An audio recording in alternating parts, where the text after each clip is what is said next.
আমাদের সাথে যুক্ত হচ্ছে সহকর্মী মেহেদী হাসান। মেহেদী, জানাবেন হুজাইফার শারীরিক অবস্থা নিয়ে সর্বশেষ চিকিৎসকরা কি জানিয়েছেন আপনাদেরকে?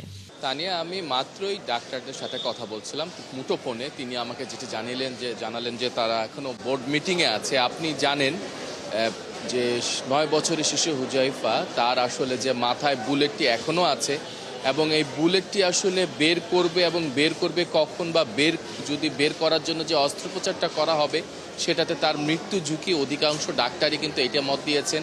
তাদের মেডিকেল বোর্ড এখনও চলমান আছে। মেডিকেল বোর্ডে এই বিষয়ে আসলে সিদ্ধান্ত হচ্ছে যে অপারেশনটা কিভাবে করা হবে, করলে আসলেই যে 9 বছরের শিশু হুজাইফা সে আসলে বেঁচে থাকবে কিনা, বা কি অবস্থা হবে, ভবিষ্যৎ চিকিৎসা কোন দিকে মনমে, এই সব বিষয় কিন্তু তারা এখন বোর্ড মিটিংয়ে আলোচনা করছে। আপনি জানেন যে গতকাল রাত 10:45 চট্টগ্রাম মেডিকেল কলেজ হাসপাতাল থেকে ঢাকা জাতীয় নিউরো ইনস্টিটিউট এবং হাসপাতালে আসেন, এবং আসার সাথে সাথে ডাক্তাররা তাকে কিছুক্ষণ অবজারভেশনে রাখেন এবং সে পুরো পথটাই কিন্তু মেকানিক্যাল যে লাইফ সাপোর্ট, সেই লাইফ সাপোর্টেই কিন্তু ছিল, আসছে এবং এখনও লাইফ সাপোর্টে আছে।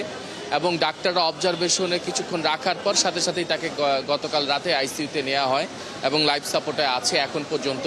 ডাক্তাররা আসলে বলছে যে সর্বশেষ যেটা আমাকে জানিয়েছে যে যেহেতু বুলেটটি এখনও মাথার ভিতরে আছে, যে কোনো সময় যে কোনো ফল আসতে পারে, তবে তারা চেষ্টা করছে যাতে তাকে স্বাভাবিক জীবনে ফিরিয়ে আনা যায়। আপনি জানেন এই জাতীয় নিউরো সায়েন্স ইনস্টিটিউট এবং হাসপাতাল জুলাই গণ অভ্যুত্থানে যতগুলো মাথায় গুলিবিদ্ধ আহতরা ছিল তাদের সবারই চিকিৎসা করেছে এবং অধিকাংশই তারা সফলতার মুখ দেখেছে এবং যারা সে সময় আহত ছিল তারা কিন্তু এখনও চিকিৎসা চলমান রয়েছে। সে কারণেই কিন্তু চট্টগ্রাম মেডিকেল কলেজ হাসপাতাল থেকে তাকে এই নিউরো সায়েন্স হাসপাতালে। ধন্যবাদ মেহেদী হাসান। নিশ্চয়ই ফিরবো আমরা পরে আবারও হুজাইফার সর্বশেষ খবরাখবর জানবার জন্য।